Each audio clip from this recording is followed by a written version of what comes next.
Hello friends, M दीपक। दोस्तों आज का हमारा टॉपिक है प्रश्नावली 9.1 के प्रश्न संख्या 16, जो कि दोस्तों लास्ट है। दोस्तों उम्मीद करते हैं कि आपको यह वीडियो अच्छा लगेगा। अगर आपको वीडियो अच्छा लगा तो एक लाइक कर दीजिएगा और चैनल पर पहली बार है तो चैनल को सब्सक्राइब कर लीजिएगा। दोस्तों इस तरह के और वीडियो देखना चाहते हैं तो आप हमारे यूट्यूब चैनल 4 के स्टडी के प्लेलिस्ट पर जाकर वहां पर उपलब्ध वीडियो को आप देख सकते हैं। तो दोस्तों आइए हम इस प्रश्न को शुरू करते हैं। प्रश्न को शुरू करने से पहले दोस्तों एक बात और कहेंगे कि इस तरह के प्रश्न को बनाने के 3 ठो मेथड है। पहला मेथड है, यानी कि 3 ठो इसमें स्टेप होता है। पहला स्टेप यह है कि इस तरह के सवाल को कम से कम 2 से 3 बार अच्छी तरह से पढ़ ले और उसके बाद फिगर ड्रॉ करें। पहला स्टेप यह आता है दोस्तों कि 2 से 3 बार इस तरह के सवाल को पढ़कर और अच्छी तरह से हम फिगर ड्रॉ कर लेंगे। उसके बाद हमें किस सूत्र का इस्तेमाल करना है, दूसरा स्टेप में हम यह सीखेंगे कि हमें किस सूत्र का इस्तेमाल करना है। साइन कॉस टैन जो होता है इस तीनों में से कौन, और इसका उल्टा होता है कॉस सेक सेक और कॉट। तो इस 3 ठो सूत्र में से किसका इस्तेमाल करना है इस चीज को जानेंगे। और चौथा स्टेप, तीसरा स्टेप में जो होता है दोस्तों वो हमें मान सारणी याद करना होगा। मान सारणी याद नहीं रहेगा तो हम पूर्ण इसको नहीं समझ सकते, नहीं बना सकते दोस्तों। तो ये पहला स्टेप करते हैं, इस सवाल को हम अच्छी तरह से पढ़ते हैं और फिगर ड्रॉ करते हैं। दोस्तों यहाँ पर मीनार के आधार से और एक सरल रेखा में 4 मीटर और 9 मीटर की दूरी पर, यानी कि मीनार के आधार है वहां से एक 4 मीटर की दूरी पर और एक 9 मीटर की दूरी पर स्थित 2 बिंदुओं से, एक 4 मीटर की दूरी पर स्थित है, एक 9 मीटर की दूरी पर स्थित 2 ठो बिंदु है दोस्तों।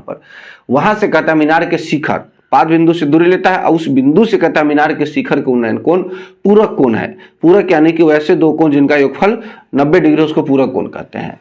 तो पूरक कोण है। सिद्ध कीजिए कि मीनार की ऊंचाई 6 मीटर। यहाँ मीनार की ऊंचाई लाना नहीं है, सिद्ध करना है कि 6 मीटर आता है कि नहीं आता है दोस्तों पूरक कोण से। तो सबसे पहले हम एक मीनार बनाते हैं। तो दोस्तों यहां पर हमारा हो जाएगा यह मीनार, ऐसे यह हमारा हो गया कि मीनार हो गया। अब इसके पाद बिंदु से यह ऊपर तो हो जाएगा शीर्ष और नीचे हो जाएगा पाद बिंदु से।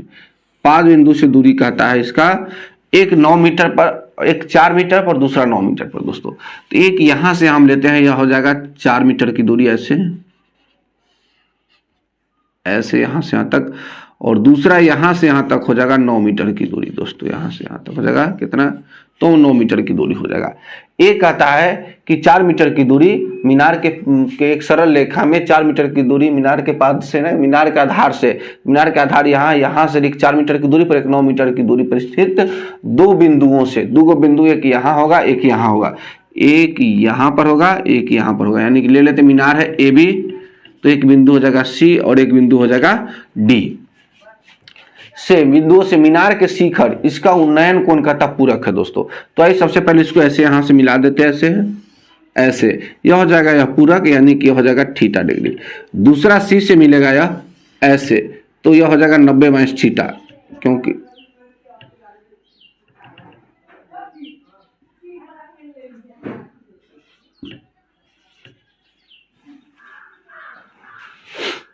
तो दूसरा हो जाएगा यह पूरा कोण दोस्तों 90 माइनस हो जाएगा यह क्या है, तो थीटा हो जाएगा दोस्तों।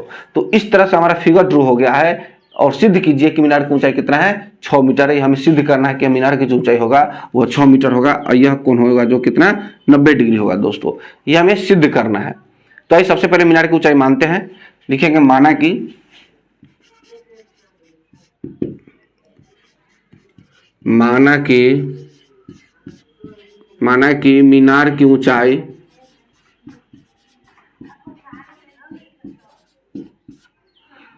मीनार की ऊंचाई h है दोस्तों। यहां पर लिख देते हैं मीनार की ऊंचाई दोस्तों कितना है, h है, ऐसे है h है। मीनार की ऊंचाई कितना है दोस्तों, h है यहां पर। अब आइए सबसे पहले चलते त्रिभुज हम ए बी डी में। लिखेंगे त्रिभुज ए बी और डी में, जिसमें थीटा का मान कितना दोस्तों है, थीटा का मान तो थीटा ही दिया हुआ है, थीटा का मान नहीं दिया दोस्तों, थीटा का थीटा ही रहेगा। अब दोस्तों यहाँ पर हमें है लंब और आधार दिया है, कर्ण से कोई मतलब है नहीं। लंब और आधार ज्ञात कर, लंब और आधार में चलेंगे तभी हमको यह ऊंचाई ज्ञात हो पाएगा। लंब आधार में नहीं चलेंगे तो ऊंचाई नहीं ज्ञात करना पड़ेगा। तो लंब और आधार में दोस्तों साइन कॉस टैन में केवल टैन थीटा है, जिसमें लंब और लंब बटे आधार होता है सूत्र। तो यहाँ पर दोस्तों किस सूत्र का इस्तेमाल करेंगे दूसरा स्टेप में, तो टैन थीटा सूत्र का इस्तेमाल करेंगे दोस्तों। तो आइए हम यहाँ पर टैन थीटा सूत्र का इस्तेमाल करते हैं और लिखते हैं टैन थीटा बराबर हो जाता है सूत्र लंब बटे आधार। क्या जाता है, लंब बटे आधार।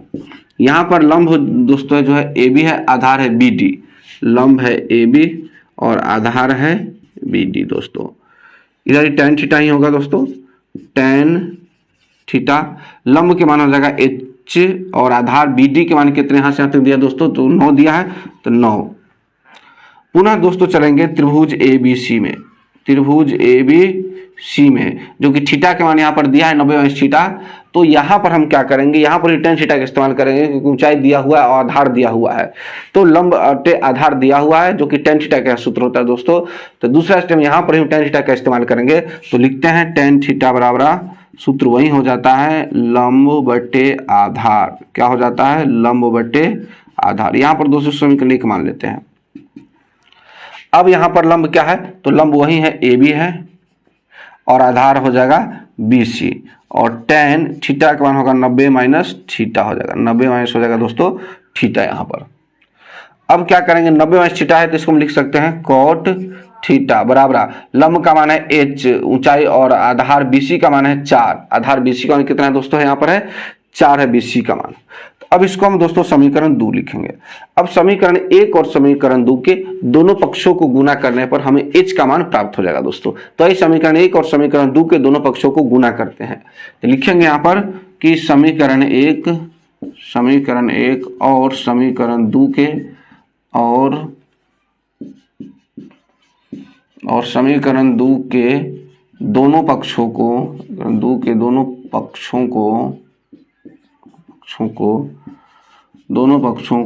गुना करने पर, दोनों पक्षों को गुना करते हैं। तो बायां पक्ष में है tan थीटा cot थीटा, तो यहाँ दोस्तों हो जाएगा tan थीटा इंटू हो जाएगा cot थीटा बराबर।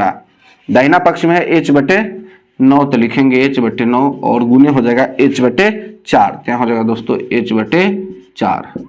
अब tan theta into cot theta का सूत्र कितना होता है दोस्तों, 1 होता है। h गुने h तो यहाँ हो जाएगा h स्क्वायर और 9 चौक हो जाएगा 36। क्रॉस में गुना करते हैं तो 1 गुने कितना हो जाएगा 36, तो यहाँ हो जाएगा दोस्तों 36, यहाँ पर हो जाएगा h स्क्वायर। अब इसका वर्गमूल निकालेंगे 36 के, तो हो जाएगा कितना 6। तो यही दोस्तों निकल गया। अतः मीनार की ऊंचाई कितना हो जाएगा 6।